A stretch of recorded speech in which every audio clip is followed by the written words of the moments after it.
Insiden memilukan menimpa seorang ibu berinisial LN yang dibunuh anak kandungnya di Desa Gimpubia, Kecamatan Pinembani, Kabupaten Donggala, Sulawesi Tengah, pada Selasa, 26 Agustus 2025, sekitar pukul 19 waktu Indonesia Tengah.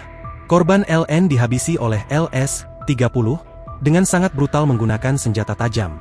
Pembunuhan yang dilakukan LS pada ibu kandungnya ini pun viral di media sosial, hingga turut menggegerkan warga Desa Gimpubia, Kecamatan Pinembani, Kabupaten Donggala, Sulawesi Tengah.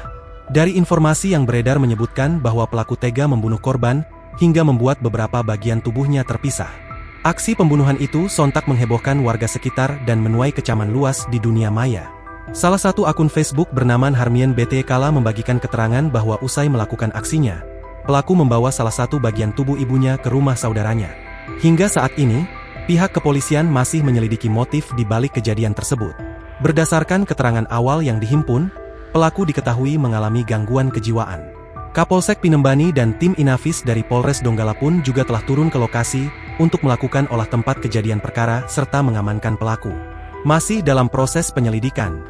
Informasi awal memang menyebutkan pelaku mengalami gangguan jiwa, tapi kami akan pastikan terlebih dahulu dengan pemeriksaan medis, ujar salah satu petugas kepolisian yang enggan disebutkan namanya. Sementara itu, Kasat Reskrim Polres Donggala, Ibtu Bayu, mengonfirmasi pembunuhan yang dilakukan LS tersebut. Ibtu Bayu juga mengakui bahwa pelaku adalah anak kandung korban yang tinggal satu rumah. Selain itu, Ibtu Bayu juga menjelaskan bahwa pelaku memang memiliki riwayat gangguan jiwa. Bahkan, pelaku LS pernah menjalani perawatan medis di Rumah Sakit Jiwa Madani Palu.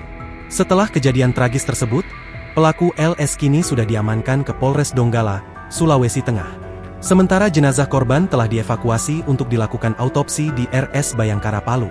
Peristiwa ini menambah daftar panjang kasus kekerasan dalam keluarga yang memerlukan perhatian serius, terutama terkait penanganan kesehatan mental di wilayah pedesaan.